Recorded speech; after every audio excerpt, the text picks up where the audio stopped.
Assalamualaikum everyone. I hope you all are doing good. So today is our 14th class in which we are going to study about the kingdom Animalia, which is our fifth kingdom. If we see about sequence wise, uh, we are on the 10th chapter of class first year's biology, and today definitely we will discuss about the kingdom Animalia, their characteristics, and the classification of kingdom Animalia, their 9 phylums, the characteristics, and all about kingdom Animalia. So before starting it, let me tell you that in previous class we have discussed about kingdom Plante, in which we have discussed the characteristics and the classification of kingdom Plante. We have skipped some part of that class, which will be resumed soon. So without wasting our time, let's start. Next slide, please. Okay, so today is our 14th class of Kingdom Animalia. Okay, Kingdom Animalia में furthermore हम discuss करेंगे origin of animals, their characteristics and the diversification या classification of Kingdom Animalia. Okay, next. Alright. सबसे पहले हम बात करते हैं सेल की, because cell is the basic level of organization. तो लेवल्स ऑफ ऑर्गेनाइजेशन की अगर हम बात करें तो सेल की सबसे पहले बात करते हैं हम, कि जहाँ से एक पर्टिकुलर जानदार बनना शुरू होता है वो उसका सेल होता है. सेल की बात करें तो एक मतलब स्टार्टिंग में अगर प्रोकैरियोटिक सेल था जिसमें मजीद डाइवर्सिफिकेशन आई और वो यूकैरियोटिक सेल में चेंज हुआ. कैसे? जब एक प्रोकैरियोटिक सेल था उसके अंदर ऑफ कोर्स एक डीएनए होता है, साइटोप्लाज्म है, प्लाज्मा मेम्ब्रेन है, और इसके अलावा कोई और ऑर्गेनेल्स नहीं है उसके अंदर कोई स्पेसिफिक से. जब इसके अंदर फर्दर मोर कुछ प्लाज्मा मेम्ब्रेन इंक्लूड हुई, प्लाज्मा मेम्ब्रेन से आगे अगर देखा जाए तो एंडोप्लाज्मिक रेटिक्यूलम में वो चेंज हो गई. मॉडिफिकेशन होने के बाद एक प्रॉपर न्यूक्लियस आ गया, इसके अंदर एक न्यूक्लियर इन्वेलप आ गया न्यूक्लियस के इर्द गिर्द, जिससे ये एक यूकैरियोटिक सेल में तब्दील होना शुरू हुआ. एरोबिक हेटेरोट्रॉफिक प्रोकैरियोट्स वो होते हैं जो एरोबिक रेस्पिरेशन करते हैं. एरोबिक रेस्पिरेशन के लिए सेल के अंदर ऑफ कोर्स माइटोकॉन्ड्रिया होना बहुत जरूरी है, तो माइटोकॉन्ड्रिया आया. माइटोकॉन्ड्रिया के बाद फोटोसिंथेटिक प्रोकैरियोट्स के लिए जाहिर सी बात है प्लास्टिड्स का होना बहुत जरूरी है, कि प्लास्टिड्स ही वो ऑर्गेनेल है जिसमें फोटोसिंथेसिस होती है. तो ऐसी करके जब एक सेल में मजीद डाइवर्सिफिकेशन आई तो इवोल्यूशन के तौर पे अगर देखा जाए ना तो वो सेल मजीद कॉम्प्लिकेटेड होता गया और एक कंप्लीट यूकैरियोटिक सेल बन गया जो आज मेजॉरिटी लिविंग ऑर्गेनिजम्स में पाया जाता है. The animal kingdom includes not only great diversity amongst the current living species, but an even greater diversity of extinct ones as well. यानी अगर किंगडम एनिमेलिया की बात करें ना तो किंगडम एनिमेलिया ना सिर्फ करंट स्पीशीज की जो ना हमें प्रोबेबली डाइवर्सिटी दिखाता है, बल्कि उन ऐसे समझ लें कि उन जो एक्सटिंक्ट स्पीशीज हैं जो प्रीवियसली कभी हुआ करती थी जो अब लिविंग नहीं है, उनकी भी बड़ी डाइवर्सिटी दिखाता है. जैसे एक कॉमन साइज सिस्टर है लिविंग एनिमल का जो आप यहाँ पर बजाय देख रहे हैं, ये जो है ना एक सिस्टर है जहाँ से लिविंग ऑर्गेनिजम्स रिलेट करते हैं. ये अप्रोक्सीमेटली 1.2 बिलियन ईयर्स तक जो है ना इसने मतलब ये था जमीन पर, यानी 800 मिलियन ईयर्स अगो हमसे पहले. इसका स्ट्रक्चर वाइज देखा जाए ना तो ये कुछ हमारे इस वक्त जो कोनोफ्लेजिलेट्स एक यूनिसेलुलर जानदार है जिसको हम एनिमल लाइक प्रोटिस्ट कहते हैं, उसके जैसा इसका कुछ ना स्ट्रक्चर वाइज उस जैसा है, थोड़ा बहुत रिजेंबल करता है उससे. तो ना आप कह सकते हो कि यानी ये जो फ्लेजिलेटेड ऑर्गेनिजम्स है ना ये इससे जो है ना ऐसे समझ ले कि वो हुए एवोल्यूट हुए. तो एवोल्यूशन के बजाय देखा जाए तो बहुत सारे सिस्टर्स एनिमल्स हैं जिनसे ऐसे एनिमल्स निकले जो अब तक पाए जाते हैं दुनिया में. Okay, next. ओके, सबसे पहले हम बात करते हैं the common characteristics of animals. The very basic characteristics of animals is कि ये मल्टी सेलुलर होंगे, मतलब एक से ज्यादा सेल्स वाले. दे आर यूकैरियोटिक, ऑलवेज, ये हमेशा यूकैरियोट्स होते हैं, जितने भी एनिमल्स हैं वो यूकैरियोट्स होंगे। एज वेल एज अगर न्यूट्रिशन की बात की जाए तो वो न्यूट्रिशन वाइज अगर देखें ना तो वो हेटेरोट्रॉफिक होंगे, यानी वो अपना खाना खुद नहीं बना सकते, दे इंजेस्ट अदर ऑर्गेनिजम्स। इसके अलावा एक और जो मेन कैरेक्टर है एनिमल्स का वो ये है कि उनके अंदर सेल वॉल नहीं होती।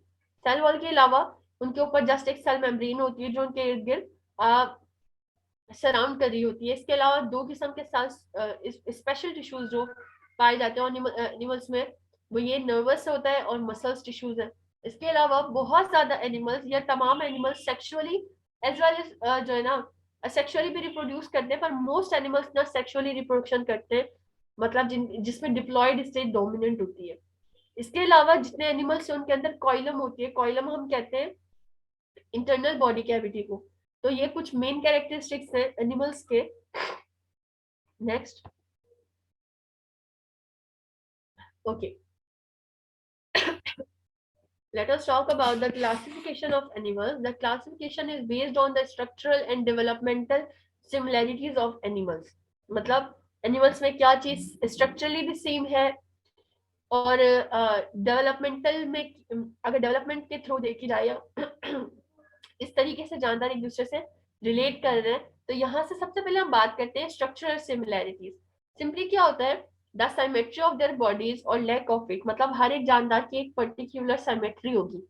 साइमेट्री मतलब कि अगर हम एक जानदार को डिवाइड करें या उसकी किस तरीके की जो है ना उसमें डिवीजन किस तरीके से होगी उसको हम साइमेट्री कहते हैं। तो दो किस्म की साइमेट्री होती है, रेडियल साइमेट्री होती है और एक बायलैटरल साइमेट्री होती है। पहले हम बात करते हैं रेडियल साइमेट्री की। देखें, the parts of a radial animal such as the sea anemone और जेलीफिश जो कि फाइलम नाइडेरिया से बिलोंग करती हैं, रेडिएट फ्रॉम द सेंटर। मतलब अगर देखा जाए कि जो ये जो रेडियल एनिमल्स हैं जिन जो गोलाई यानी ऐसे समझ लें कि कंप्लीटली डिस्ट्रीब्यूटेड है, यानी बिल्कुल एक सर्कुलर स्ट्रक्चर में है। तो उनमें जो रेडिएशन होती है वो सेंटर से स्टार्ट होती है, जिसकी वजह से हमें सेंट्रल एक्सिस से जो है ना पॉइंट लेकर और उस एनिमल को मिरर इमेजेस के करते वक्त उसको चार हिस्सों में डिवाइड करना पड़ता है। यू कैन क्लियरली सी के यहाँ पर एक सी एनिमोन की जो है ना डायग्राम यहाँ पे बनी हुई है, जिसमें आप देख रहे हैं कि वो चार हिस्सों में डिवाइडेड है। ये चार क्या है पर्टिकुलर, इसका सेंट्रल पार्ट है उसको हम सेंट्रल एक्सिस कहते हैं, जहां से इस यूं समझ लें कि इस सी एनिमोन को चार टुकड़ों में डिवाइड किया गया है। तो आप कह सकते हैं कि रेडियल साइमेट्री मतलब किसी जानदार को की साइमेट्री देखना कि वो अगर मिरर इमेजेस के करके देखना कि जानदार कितने हिस्सों में डिवाइड हो सकता है।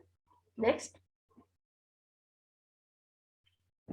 ओके, यहाँ पर अगर आप देखिए तो यहाँ पर बात हो रही है बायलैटरल साइमेट्री की। बायलैटरल साइमेट्री हम किसको कहते हैं, बायलैटरल साइमेट्री जो है ना, यहाँ पर अगर आप देखोगे आर्थ्रोपोडा से रिलेटेड जो है ना एक एनिमल की रेडियल बायलैटरल साइमेट्री दिखाई गई है। Bi means two, bilateral symmetry मतलब किसी जानदार की दो ही साइड हो, एक लेफ्ट साइड हो एक राइट साइड हो।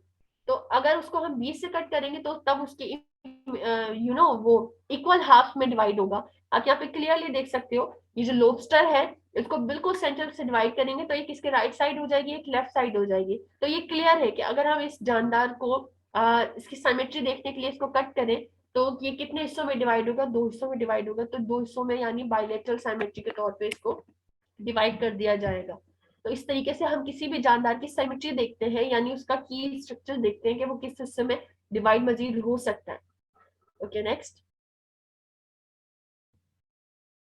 उसके बाद बात करते हैं कि एक और चीज जिसकी बुनियाद पे क्लासिफिकेशन होती है, that is the presence of coelom internal body cavity, जिसको हम कहते हैं किसी किसी में होती है किसी में नहीं होती ना। तो बहुत सारे ऐसे जानदार हैं जो एक कोइलोमेट है, यानी कि जैसे फॉर एग्जांपल फ्लैटफॉर्म्स हो गए, उनका क्या होता है कि उनके lack of body cavity between the digestive tract and outer body wall, मतलब उनके अंदर कोई सेंट्रल पार्ट में बॉडी कैविटी नहीं होती। बॉडी कैविटी हम कहते हैं कि डाइजेस्टिव ट्रैक्ट के दरमियान और आउटर बॉडी के दरमियान एक स्पेसिफिक जगह खाली होती है जिसको हम इंटरनल बॉडी कैविटी कहते हैं। इसको आप एक पर्टिकुलर टर्म देते हो जिसको हम कहते हैं कोइलम। तो कुछ जानदार जिसमें कोइलम नहीं है उसको हम एक कोइलोमेट कहते हैं। कोइलोमेट कौन से जानदार हैं, जैसे एनिलिड्स की अगर हम एग्जांपल लें, हाइड्रा हो गया, तो उनके अगर हम बीच से कट करेंगे तो उनके अंदर एक ट्रू कोइलम नजर आएगा। ट्रू कोइलम मतलब a body cavity completely lined up by tissue drive from mesoderm.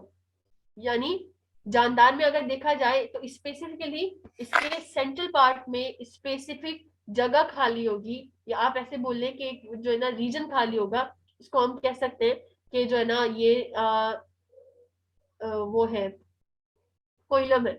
आप यहाँ पर एक एग्जांपल देख सकते हो, यहाँ पर एनिलिड्स की एग्जांपल ली गई है। एनिलिड्स को अगर आप बीच से कट करेंगे ना तो उसके सेंट्रल पार्ट में आप देखें डाइजेस्टिव ट्रैक है, और उसके अपर पार्ट में जो है ना एक्टोडर्म है। एक्टोडर्म मतलब जो अपर लेयर हैगी उस अपर लेयर में और डाइजेस्टिव ट्रैक के दरमियान सेंट्रल पार्ट में अगर आप देखोगे तो यहाँ पर आपको क्लियरली कोइलम नजर आएगा। Coelom is the empty body, empty cavity body जो है ना, हम कह सकते हैं कि किसी भी जानदार की। तो कुछ कुछ जानदारों में कोइलम प्रेजेंट होता है, किसी किसी जानदार में कोइलम प्रेजेंट नहीं होता।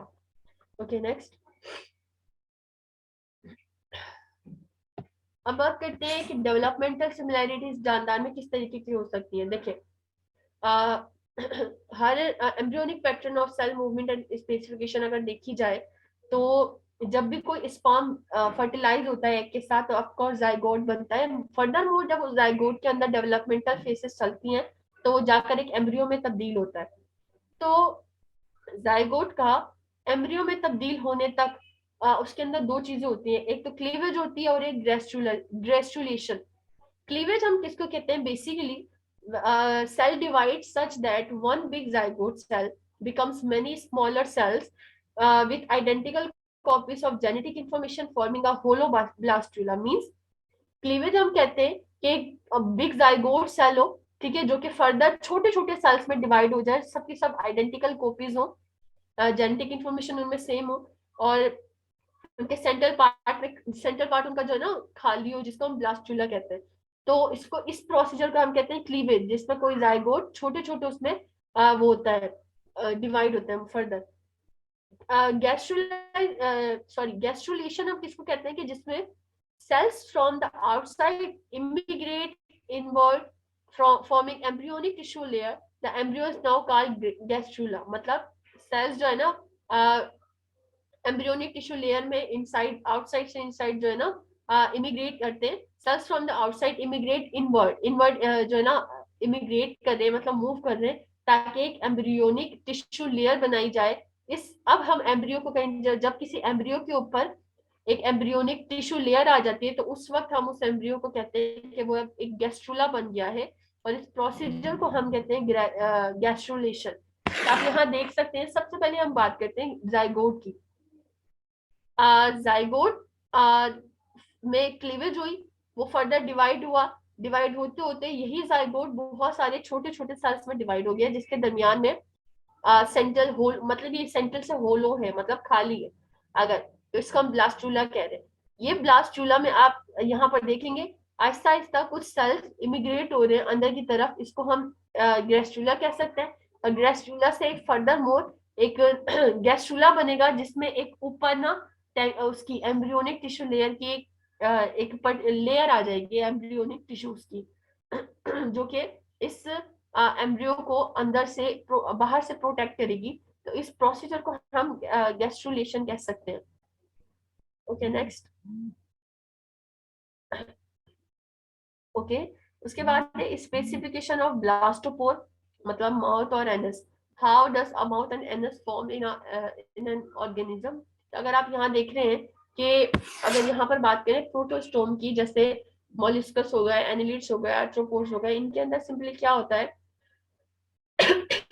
माउथ होता है जस्ट, जो कि डेवलप करता है ब्लास्टोपोर से, मतलब वो ओपनिंग जहां से सेल्स वो माइग्रेट करे ना, उस ओपनिंग से वो ओपनिंग खाली रह जाती है, जिससे माउथ बनता है किसी भी ऑर्गेनिज्म का। जबकि एनएस की अगर हम बात करें तो एनएस भी ब्लास्टोपोर से ही बनता है, उसी ओपनिंग से बनता है जहां से सेल्स इन मूव कर रहे हैं। तो अगर आप यहाँ पर देखें, ड्यूटेरोस्टोम उनको बोलते हैं जिसमें माउथ और एनस दोनों हो, जबकि ये जो प्रोटोस्टोम्स उनको बोल रहे हैं सिंपली हम जिसमें ओनली माउथ है।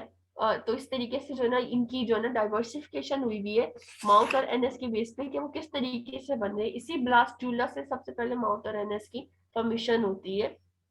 Okay next. अब बात करते हैं सेगमेंटेशन की। तो बहुत सारे जानदार ऐसे हैं जो कि सेगमेंटेड है। सेगमेंटेड मतलब छोटे छोटे टुकड़ों में टूटे हुए हैं, या टुकड़ों, आप टुकड़ों कह लो या आप क्यों बोलो कि उनकी बॉडी छोटे छोटे ना सेगमेंट्स में डिवाइडेड है, और जो कि एक जैसे हैं बिल्कुल। सेगमेंट्स को आप यूं समझ ले रिपीटिंग पार्ट भी कह सकते हैं। तो सिंपली क्या होता है, अगर हम यहाँ पर देखें, हम एनिलिड्स की बात करें या आर्थ्रोपोड की बात कर रहे हैं, तो ये ऐसे वर्म्स हैं जिसके अंदर सेगमेंट्स हैं, और सबके सब सेगमेंट्स एक जैसे होते हैं, बस सिर्फ हेड को छोड़ के और टेल को छोड़ के। अगर इंसेक्ट्स की बात करें तो इंसेक्ट्स के सेगमेंट्स जो है ना डिफरेंट होते हैं, जैसे हेड अलग है, थोरेक्स अलग है, और एब्डोमेन उनका अलग होता है। तो इस सेगमेंटेड बॉडी उसको बोलते हैं जिसमें कोई भी जानदार की बॉडी छोटे छोटे यूं समझ ले पार्ट्स में डिवाइडेड हुई है, और सबके सब पार्ट्स एक जैसे हैं। अगर हम लिम्स की बात कर रहे हैं, लिम्स में आ जाता है लेग्स, आर्म्स, फ्लिपर्स, विंग्स। तो animals with bilateral symmetry tend to have paired limbs, यानी जितने भी जानदार हैं जिनकी बायलैटरल सिमेट्री होती है, मतलब जिनको आप सेंटर से डिवाइड कर सकते हो, उनके अंदर हमेशा पेयर में लिम्स होंगे, एक्सटर्नल अपेंडेजेस, जिससे वो अपनी मूवमेंट करते हैं। तो सेगमेंटेशन और इनके बेस पर भी बहुत ज्यादा क्लासिफिकेशन को देखा जाता है। Okay next.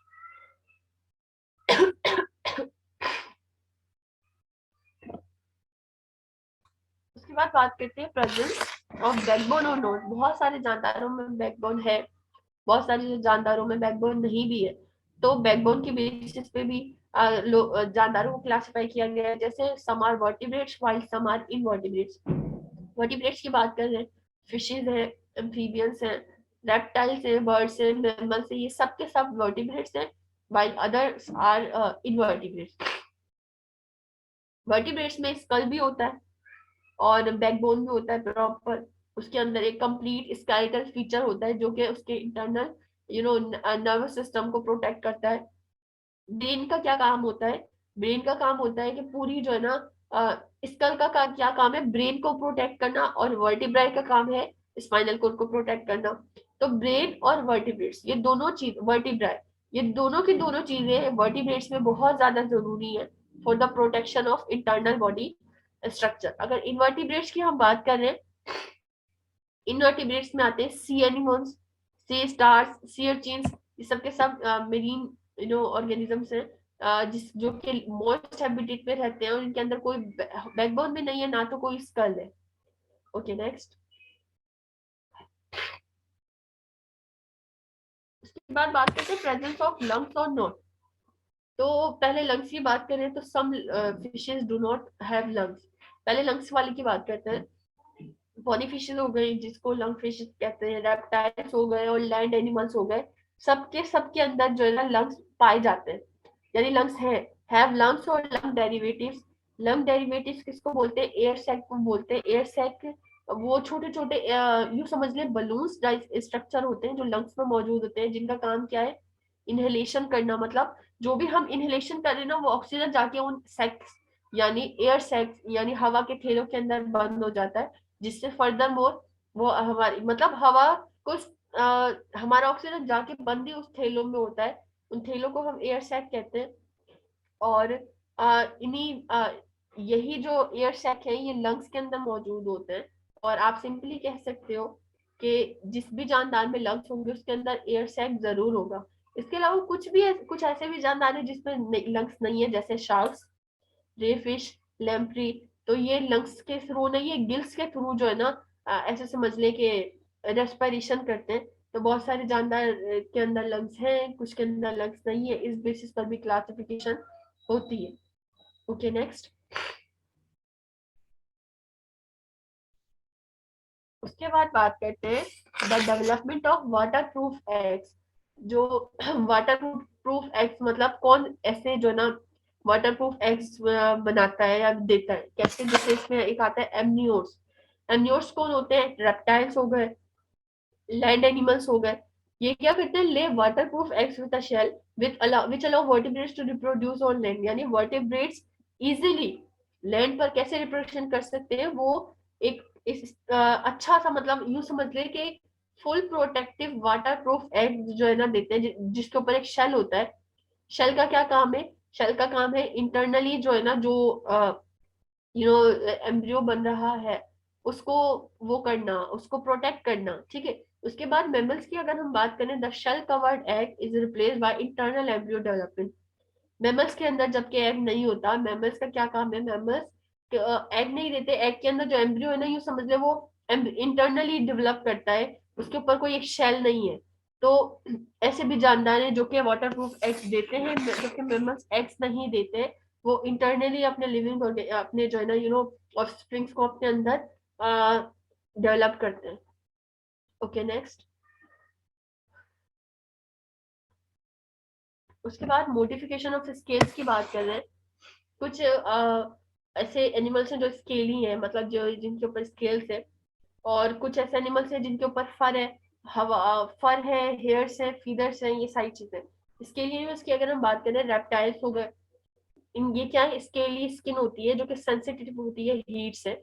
इसके अलावा ये कोल्ड ब्लडेड है, मतलब scales help them absorb sunrise and maintain their body temperature. इनका बॉडी टेम्परेचर मेंटेन रखने के लिए स्केल्स इनको ना सनरेज को एब्जॉर्ब करते हैं, और इनका बॉडी टेम्परेचर मेंटेन रखने के लिए इनकी जो है ना हेल्प करते हैं।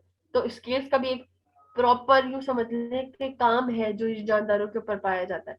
इसके अलावा अगर हम फर की बात कर रहे हैं, हेयर्स, फीदर्स, तो बहुत सारे लैंड एनिमल्स हो गए, गोरिल्ला हो गया, पीकॉक हो गया, और बहुत सारे जितनी एग्जांपल है कम ही होगी। बर्ड्स और मैमल्स जो है ना वो अपनी हीट क्योंकि खुद ही प्रोड्यूस करते हैं सेल मेटाबॉलिज्म के जरिए, तो वो अपनी जो है ना सनरेज एब्जॉर्ब नहीं करते, सनरेज एब्जॉर्ब नहीं करते। तो फर, हेयर, फीदर्स, ये क्या इनका क्या काम है, ये इनकी बॉडी से हीट को स्कैप होने नहीं देता, मतलब जाने नहीं देता। तो हर एक यूं समझ ले कि चीजों का कोई ना कोई एक इम्पोर्टेंट काम है किसी भी जानदार में। Okay next.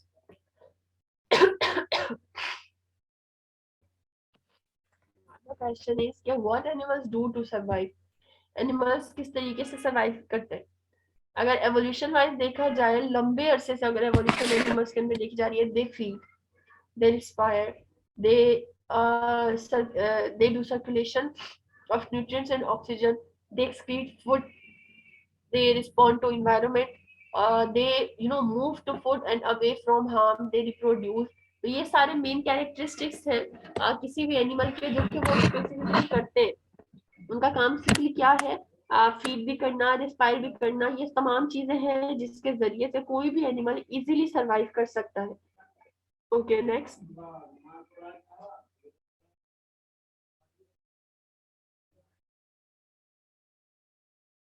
Okay now let us talk about the animal classification next.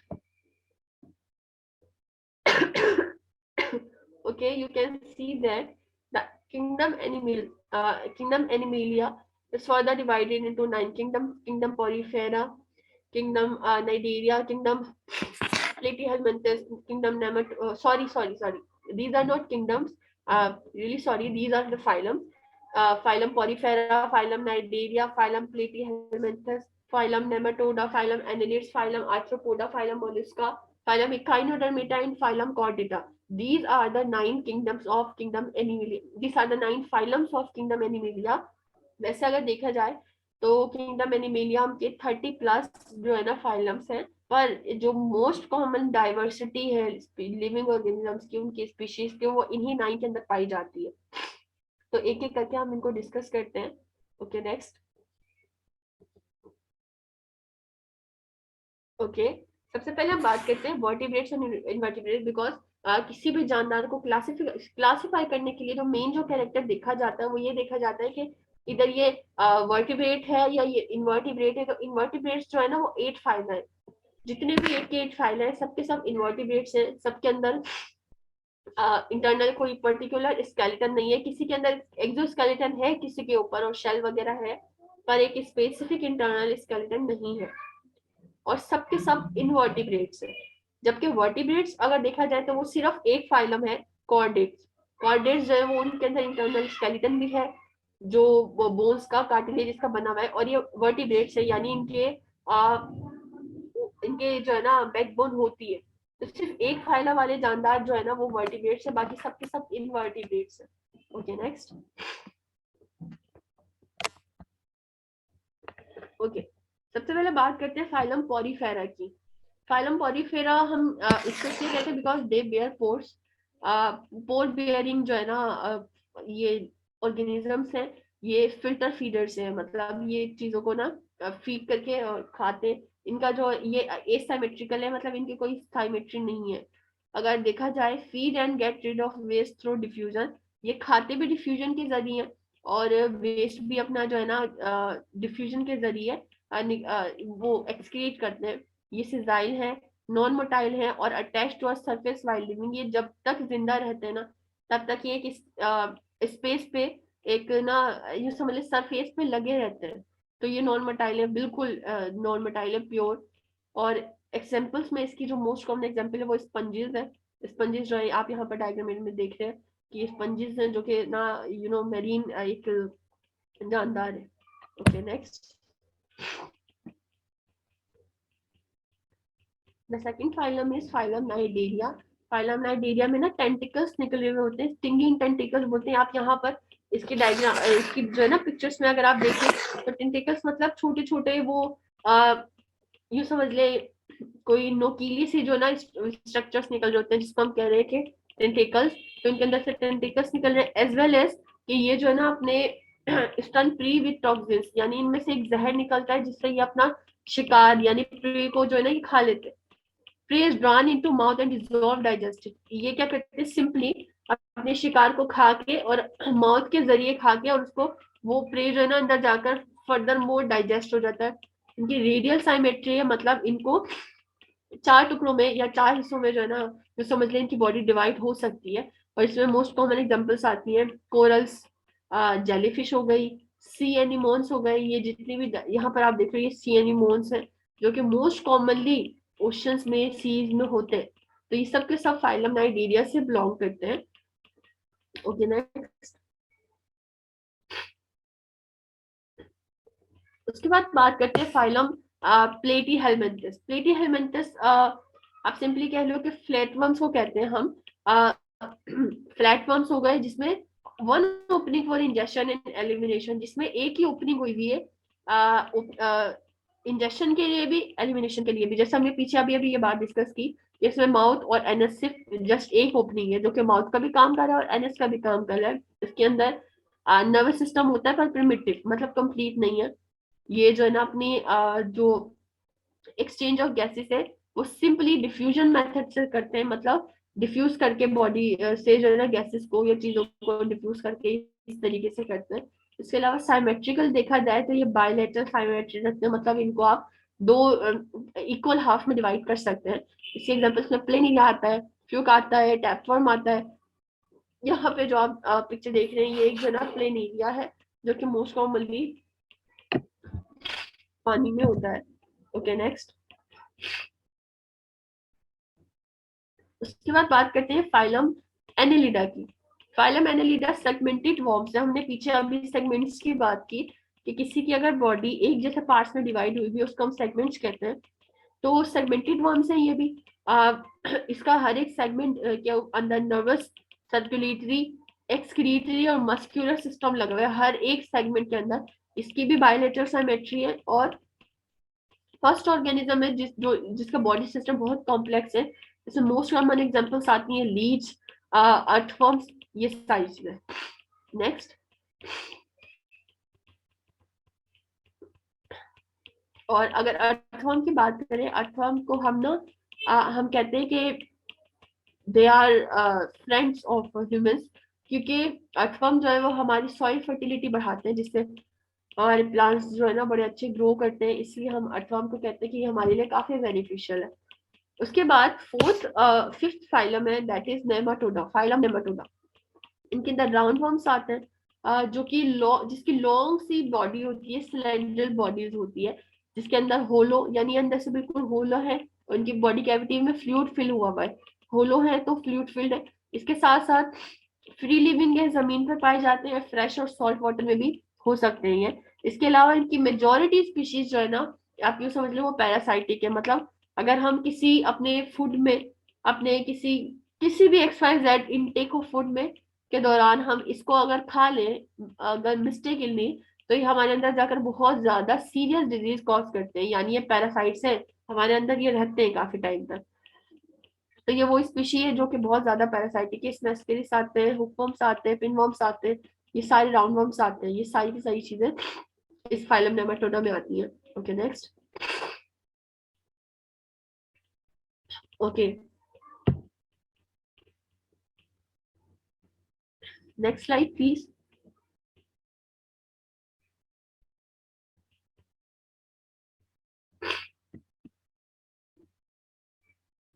The question is के विच एनिमल डू नॉट ले water proof egg. Water proof egg, जितने भी एग्स होते हैं ना वो हमेशा वाटर प्रूफ होते हैं। अगर आप वैसे नॉर्मली तौर पे देखा जाए तो जितने एग्स देने वाले जितने भी जानदार है ना, उनके एग के ऊपर कोई ना कोई शेल प्रोटेक्टिव जरूर होता है हमेशा। जो एग्स नहीं देते या अपनों समझ ले कि उसके ऊपर एग्स शेल नहीं है, वो इंटरनली, जैसे हम मेमल्स की बात कर रहे हैं, मेमल्स अपने लिविंग ऑर्गेनिजम्स को आ, अपने ही अंदर जो है ना, अपने ही ऑफस्प्रिंग को अपने अंदर डेवलपमेंट करवाते हैं। मतलब जो जानदार बढ़ता है ना, एम्ब्रियो वगैरह, वो सारा का सारा बॉडी के इंटरनल ही बढ़ता है, तो उनको एग्स की जरूरत नहीं पड़ती। बाकी जितने भी एग देने वाले जितने भी जानदार हैं, उनके एग के ऊपर एक प्रोटेक्टिव लेयर होती है। क्योंकि एग के ऊपर अगर एक जो है ना शेल नहीं होगा, तो उसको प्रोटेक्शन देने के लिए कोई जरूरी है कि कोई स्पेसिफिक चीज होनी चाहिए उसके अंदर, जो एम्ब्रियो बन रहा है उसको प्रोटेक्ट करने के लिए। Okay, the six phylum is phylum arthropoda. Phylum arthropoda में वो एनिमल्स आते हैं जिनकी जो है ना जॉइंटेड अपेंडेजेस होते हैं। मतलब इनके अपेंडेजेस बोलते हैं जिससे ये मूव करते हैं, वो जॉइंटेड होते हैं, जॉइंट हुए होते हैं बॉडी से। इनके ऊपर हमेशा एक्सोस्केलेटन होता है, न कि एंडोस्केलेटन। अगर ये क्या करते हैं, अपना एक्सोस्केलेटन शेड ऑफ करते हैं। अच्छा, एक टर्म है, इसको हम कहते हैं मोल्टिंग। मोल्टिंग हम कहते हैं कि जब कोई जानदार, स्पेशली जिसके ऊपर एक्सोस्केलेटन है, उनके अंदर मोल्टिंग होती है। सिंपली क्या होता है कि जब कोई जानदार, अगर उसके ऊपर हार्ड कवरिंग हुई हुई है जिसको हम एक्सोस्केलेटन कह रहे हैं, वो जानवर कैसे ग्रो करेगा? तो जाहिर है ग्रोथ होने के लिए उसके ऊपर वो हार्ड कवरिंग का हटना जरूरी है। तो जब भी कोई जानवर ग्रो करता है, तो उस वक्त, उसकी ग्रोथ के वक्त, वो अपना एक्सोस्केलेटन शेड ऑफ, मतलब उतारता है। ग्रोथ करने के फौरन बाद ही नया एक्सोस्केलेटन उसके ऊपर आता है। तो ये यानी एक्सोस्केलेटन का शेड ऑफ हो जाना, इसको हम कहते हैं मोल्टिंग। तो बहुत सारे जानदार जिसमें भी एक्सोस्केलेटन है वो मोल्टिंग करते हैं। इसके एग्जांपल्स में जो है ना मेजोरिटी आते हैं, श्रिम्प्स आते हैं, लॉबस्टर आ गए, क्रैब आ गए, बेनिकल आ गए, ये सब के सब मेरीन एनिमल्स हैं। Okay next.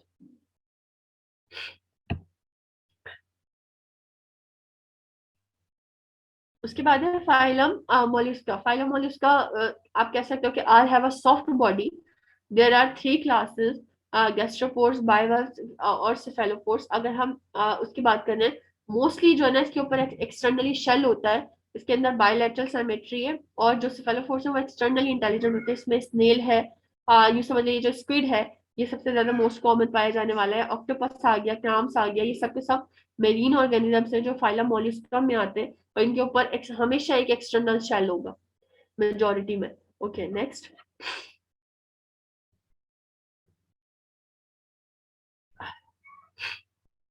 The eighth kingdom phylum is phylum Echinodermata.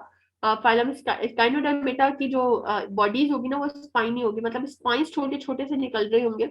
Radial symmetry है इनकी, बाय नहीं है, लेटरल है। लेटरल है मीन्स के इसको जो है ना ज्यादा हिस्सों में डिवाइड कर सकते हैं, ये दो से ज्यादा। बेंथिक बॉटम ड्वेलर्स होते हैं, मतलब बिल्कुल बेंथिक, जो हम कहते हैं बेंथिक बॉटम ड्वेलर्स, हम उसको उन जानदारों को कहते हैं जो समंदर के बिल्कुल आ, ऐसे समझ ले, जमीन पे जो समंदर का आखिरी हिस्सा होता है ना, किसी भी समंदर का, ओशन का जो बिल्कुल लोअर पार्ट है जहां पर बिल्कुल अंधेरा होता है, वहां पर ये वाले ज्यादा पाए जाने वाले हैं, उसको हम बेंथिक रीजन कहते हैं। तो बेंथिक बॉटम डुवेलर्स है, मतलब वहां ज्यादा ये पाए जाते हैं। इनका सेंट्रल माउथ है, और जो है ना वेंट्रल, सेंट्रल माउथ और वेंट्रल सरफेस, मतलब इनके वेंट्रल सरफेस पे इसका जो ना एक माउथ लगा होता है, दैट इज सेंट्रल। इसमें सी अर्चिन आते हैं, सी स्टार आते हैं, सी कुकम्बर, सैंड डॉलर्स। तो ये सारी सारी जो है ना ये समझ ले मेरीन एनिमल्स है। Okay next.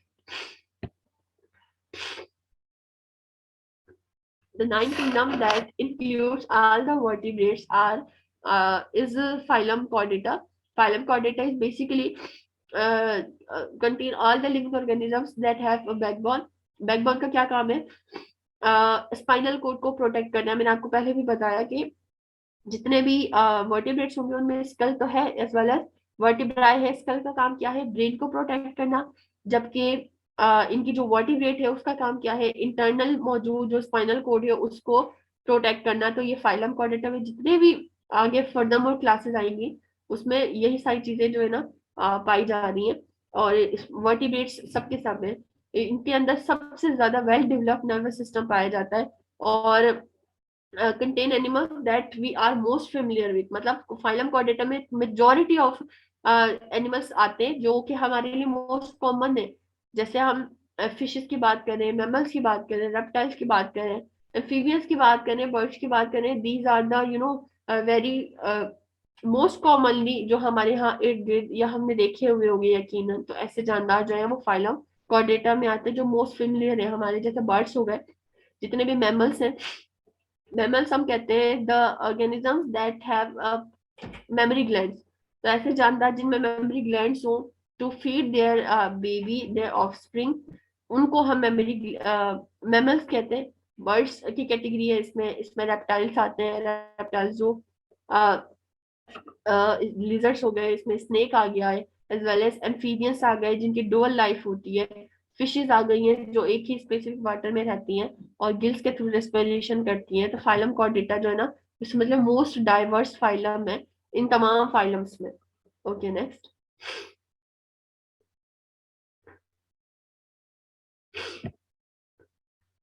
All right, so this was all about the kingdom Plantae, जिसमें हमने तमाम फाइलम्स के मेन कैरेक्टरिस्टिक्स पढ़ ली है। द ये यही मेन कैरेक्टरिस्टिक्स है। इवन तो कि अगर आपने एक डाइवर्सिटी ऑफ लिविंग ऑर्गेनिजम्स को अपने जहन में बिठाना या याद भी करना है तो आप सिंपली क्या कर सकते हैं? आप किसी भी जो है ना, यूं समझ लें कि ये इस बहुत मोस्ट कॉमन जो है ना इसकी साइमेट्रीज याद कर लें, इसके जो है ना क्लासिफिकेशन के बेसिस याद कर लें, इसके फाइलम्स के नेम याद कर सकते हैं आप। और मोस्ट इजीली आप इनके सिंपल कैरेक्टरिस्टिक्स याद कर सकते हैं कि ये कैसे हैं, इनमें क्या खास बात है, ये कहाँ रहते हैं, ये कहाँ पाए जाते हैं, और देखने में ये कैसे है। तो ये मोस्ट कॉमन चीजें अगर आप याद कर लेंगे ना तो आपको इसका कॉन्सेप्ट ज्यादा क्लियर होगा। वैसे phylum animalia is one of the most complex, sorry, kingdom animalia is one of the most complex kingdom among all the 5 kingdoms, जिसमें बहुत ज्यादा डाइवर्सिटी ऑफ एनिमल्स हैं। लेकिन हम स्पेसिफिकली उन लिमिटेड चीजों को पढ़ते हैं या पढ़ रहे हैं जो हमारे क्रैश कोर्स में है। इसके अलावा अगर आपको कुछ सजेशन देनी है फॉर द नेक्स्ट क्लास और फॉर दिस क्लास, कोई और चीज मजीद ऐड करनी है या कोई क्वेश्चन है, कोई क्वेरी है, आप क्लियरली कमेंट सेक्शन में आप बता दें ताकि हम नेक्स्ट क्लास में उसको पहले डिस्कस करेंगे, फिर आगे इंशाल्लाह मूव करेंगे। हमने फिफ्थ किंगडम जिसको फिफ्थ चैप्टर जिसमें हम वैरायटी ऑफ लाइफ को पढ़ के आए थे, जिसमें हमने वैरायटी के बारे में पढ़ा जस्ट नॉर्मली। उसके बाद हमने वन बाय वन 5 किंगडम्स को डिटेल पढ़ा है। द किंगडम प्रोकैरियोटा है जिसमें हमने बैक्टीरिया, साइनोबैक्टीरिया पढ़ा। किंगडम प्रोटोक्टिस्टा जिसमें हमने प्रोटोक्टिस्ट पढ़े। द किंगडम फंजाई जिसमें फंजाई उसकी रिप्रोडक्शन क्लासिफिकेशन। किंगडम प्लांटी हो गया, किंगडम एनिमेलिया हो गया। तो एक एक करके हमने पांचों किंगडम्स को जस्ट पढ़ा और क्लियर किया। इसके बाद जो फर्दर मोर हमारी क्लासेस है फर्स्ट ईयर क्लास से रिलेटेड, वो है, अब वो थोड़ी ज्यादा आप जो है ना कॉम्प्लिकेटेड आप समझ लो, क्योंकि उसमें मेन फंक्शनल बायोलॉजी आ रही है। जैसे फोटो उसमें आ गया है फोटोसिंथेसिस का प्रोसेस, रेस्पिरेशन का प्रोसेस। तो कोशिश करेंगे कि इनको मजीद ज्यादा डिटेल और अच्छे से डिटेल ज्यादा पढ़ें। जो फर्दर आगे के हमारे 4 चैप्टर्स हैं वो थोड़े कॉम्प्लेक्स हैं, थोड़े मुश्किल हैं, थोड़ी डिटेल उसको हम इंशाल्लाह कवर करेंगे। So thank you so much. अगर कोई आपको क्वेश्चन है so you can ask, you are we are here to respond you. Thank you so much. अल्लाह हाफिज।